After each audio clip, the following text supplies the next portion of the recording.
Viernes, 5 de julio de 2024. Materia mercantil. Tesis jurisprudenciales y aisladas. 1 de 5. Registro digital, 2029101.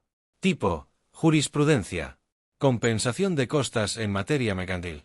La expresión excepciones o defensas que tiendan a variar la situación jurídica que privaba entre las partes antes de la presentación de la demanda, del artículo 1076, fracción 8, del Código de Comercio, debe entenderse como las que combaten el fondo o tienen por objeto destruir, dilatar o liberarse de la acción de la actora. Hechos. Los tribunales colegiados de circuito contendientes sustentaron criterios contradictorios respecto a lo que debe entenderse con la expresión excepciones o defensas que tiendan a variar la situación jurídica que privaba entre las partes antes de la presentación de la demanda, contenida en el artículo referido, para determinar si procede la compensación en costas cuando se decretó la caducidad de la instancia. Mientras que uno consideró que, para que opere la compensación, la porción en comento debe entenderse destinada a las excepciones o defensas relacionadas con el fondo del asunto y directamente vinculadas con el derecho sustantivo base de la acción. El otro afirmó que, acorde con el principio de acceso a la justicia, tal porción se refiere a las excepciones o defensas destinadas a modificar el estado jurídico y afectar algún derecho o cumplimiento de obligación entre las partes. Criterio jurídico. La primera sala de la Suprema Corte de Justicia de la Nación determina que la compensación de costas también opera frente a excepciones o defensas que tiendan a variar la situación jurídica que privaba entre las partes antes de la presentación de la demanda, las cuales no deben entenderse solo como las que se encaminen a controvertir el fondo del juicio, sino también las que tienen por objeto destruir, dilatar o liberarse de la acción de la actora. Justificación. Afirmar que la compensación en costas solo es posible cuando la demandada hubiere reconvenido u opuesto las excepciones de compensación o nulidad, y excluir cualquier otra posibilidad, viola el principio de igualdad y de equilibrio procesal entre las partes. La imposición de costas en un procedimiento mercantil debe realizarse con base en un sistema mixto que permita a la persona juzgadora analizar elementos objetivos y subjetivos en la conducta de las partes, y con ello, evitar la dilación del procedimiento.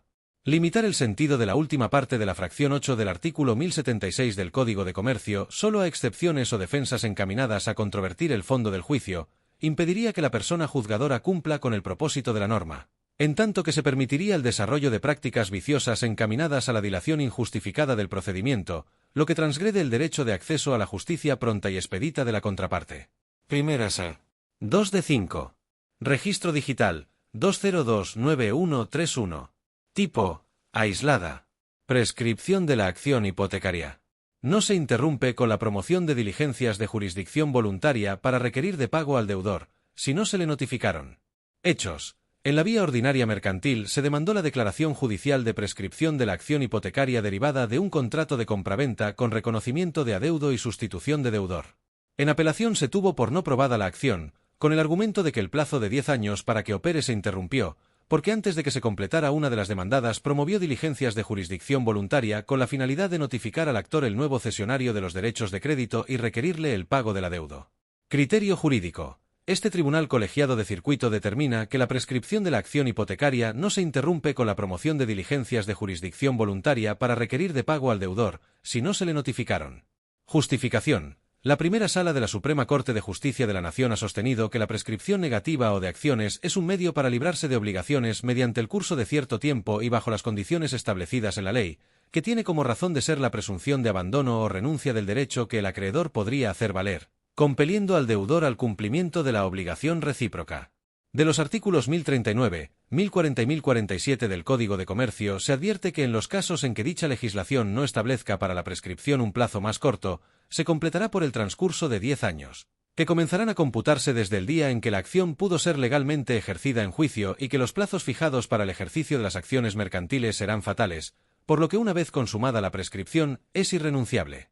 A su vez, del artículo 1041 del propio Código se advierte que la prescripción negativa de la acción en materia mercantil puede interrumpirse con la presentación de la demanda, o bien, con la interpelación judicial hecha al deudor. Para la actualización de la segunda hipótesis es necesario que se notifique al deudor el requerimiento formulado por el acreedor, pues de lo contrario la diligencia carecerá de eficacia jurídica para evitar la prescripción de la acción mercantil. De ahí que no basta la promoción de diligencias de jurisdicción voluntaria promovidas por el acreedor con el objeto de requerir el pago de lo debido o el cumplimiento de una obligación mercantil para tener por interrumpida la prescripción, sino que es necesario notificar al deudor el requerimiento o interpelación que se le pretende formular. Segundo Tribunal Colegiado en Materia Civil del Séptimo Circuito. 3 de 5. Registro digital, 2029153. Tipo, aislada. Vía oral mercantil. Procede aunque el documento base sea un contrato de apertura de crédito, junto con un estado de cuenta certificado por persona contadora pública de la institución financiera actora, siempre que no se solicite la ejecución de los bienes otorgados en garantía real prendaria. Hechos. La persona actora demandó en la vía oral mercantil el cumplimiento de las obligaciones pactadas en un contrato de apertura de crédito refaccionario con garantía prendaria.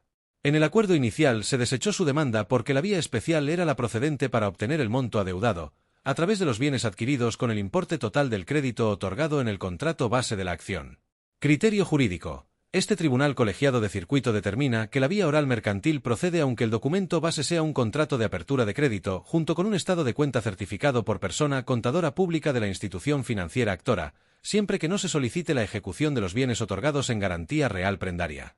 Justificación. La primera sala de la Suprema Corte de Justicia de la Nación, en la tesis de jurisprudencia 1/J/J72/2018, décima, de rubro, vía oral mercantil. Para su procedencia se debe atender a la pretensión efectivamente planteada por el actor, aun cuando acompañe a su demanda un título ejecutivo mercantil. Determinó que cuando el crédito tenga garantía real, la actora tiene la potestad de elegir alguna de las vías que regulan los juicios mercantiles, con la limitación de que sus pretensiones o intenciones formuladas en la demanda se ajusten a las reglas y exigencias establecidas en la legislación aplicable. La vía oral mercantil forma parte del sistema procesal mercantil, y su naturaleza de cognición no vulnera el derecho fundamental al debido proceso, pues no se deja a las partes sin oportunidad de hacer valer su derecho de defensa, en razón de que dicha vía también comprende etapas como el emplazamiento, la contestación de la demanda, el ofrecimiento y desahogo de pruebas, alegatos y el dictado de la sentencia. Por tanto, dicha vía mercantil no se encuentra vedada ni limitada para ejercer la acción personal de cobro para reclamar diversas prestaciones que la actora estime conveniente a sus intereses, siempre que no se advierta la solicitud de ejecutar la garantía real prendaria constituida, conforme a la facultad reconocida en el artículo 1055 bis del Código de Comercio, en razón de la naturaleza del contrato, máxime que es obligación del órgano jurisdiccional analizar los documentos base en la sentencia, conforme a las reglas procesales aplicables al caso y determinar lo conducente para establecer la obligación y su exigibilidad. Segundo Tribunal Colegiado en Materias Civil y de Trabajo del 21º Circuito. 4 de 5. Registro digital, 2029106. Tipo, jurisprudencia. Conflicto competencial entre jueces de distrito en materia de concursos mercantiles. La aplicación de los parámetros administrativos relacionados con el turno, recepción y distribución de asuntos, establecidos en el Acuerdo General 4/2022, del Pleno del Consejo de la Judicatura Federal, no son criterios que le den origen. Hechos. Los tribunales colegiados de circuito contendientes sustentaron criterios contradictorios al analizar la existencia de un conflicto competencial derivado de juicios de amparo en los que se reclamaron actos relacionados con una controversia concursal. Mientras que uno lo estimó inexistente, ya que los argumentos aducidos por los jueces de distrito no se referían a cuestiones de materia, grado y/o territorio, sino a la aplicación e interpretación de un acuerdo general del Consejo de la Judicatura Federal, el otro sí lo consideró existente. Criterio jurídico. El Pleno Regional en Materias Administrativa y Civil de la Región Centro-Sur, con residencia en la Ciudad de México, determina que no se actualiza un conflicto competencial cuando dos jueces de distrito en materia de concursos mercantiles se niegan a conocer de un juicio de amparo indirecto aduciendo parámetros administrativos para el turno, recepción y distribución de asuntos, establecidos en el Acuerdo General 4/2022, del Pleno del Consejo de la Judicatura Federal. Justificación. Conforme a los criterios de la Suprema Corte de Justicia de la Nación, para que un conflicto competencial se considere legalmente planteado y pueda ser dirimido, es necesario que la negativa para conocer de un asunto, aunque sea de una de las autoridades contendientes, se refiera exclusivamente a un punto concreto jurisdiccional, grado, territorio o materia, o bien, alguna regla de competencia establecida en la ley. No se actualiza un conflicto competencial cuando dos jueces de distrito en materia de concursos mercantiles se niegan a conocer de un juicio de amparo indirecto y aducen parámetros administrativos para el turno, recepción y distribución de asuntos previstos en el acuerdo general mencionado. En tanto que estos elementos no son criterios que den origen a un conflicto competencial, pues no parten de cuestiones relacionadas con el grado, territorio o materia de los órganos jurisdiccionales, ni tienen como base aspectos contenidos en una ley formal y material. Pleno Regional en Materias Administrativa y Civil de la Región Centro-Sur, con residencia en la Ciudad de México. 5 de 5. Registro digital, 2029135. Tipo: jurisprudencia. Quiebra. La pronta enajenación de los activos de la quebrada es de interés social y orden público, por lo que no procede su suspensión. Hechos: los tribunales colegiados de circuito contendientes se pronunciaron sobre la suspensión contra actos en la etapa de quiebra del procedimiento concursal. Al examinar el requisito de si se actualizaba afectación al interés social y orden público, uno de ellos consideró que no y paralizó la enajenación del activo y su aplicación a los acreedores. El otro rechazó esa posibilidad, por considerar que si se contravenía el interés colectivo y el orden público. Criterio jurídico. La paralización u obstaculización de los efectos jurídicos de la etapa de quiebra afecta el interés social y contraviene el orden público, por lo que, en términos de lo dispuesto por el artículo 128, fracción 2, de la Ley de Amparo, no procede su suspensión. Justificación. La etapa de quiebra, esencialmente ejecutiva, pone en estado inmediato de liquidación, enajenación y o realización del patrimonio de la quebrada, que persigue obtener el producto de estos en el menor tiempo y al mayor valor posible, celeridad que condiciona su más eficiente liquidación.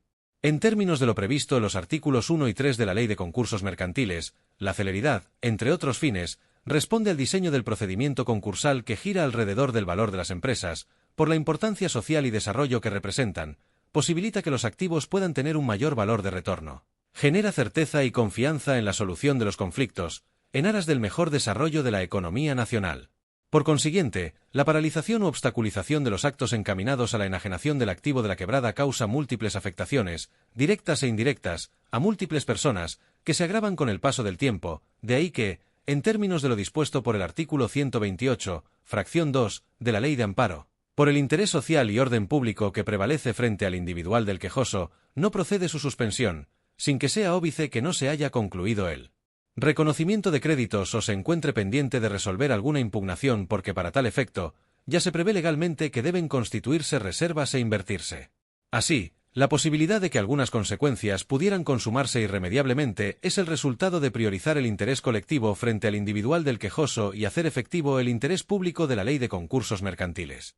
Pleno regional en materias administrativa y civil de la región Centro-Sur, con residencia en la Ciudad de México.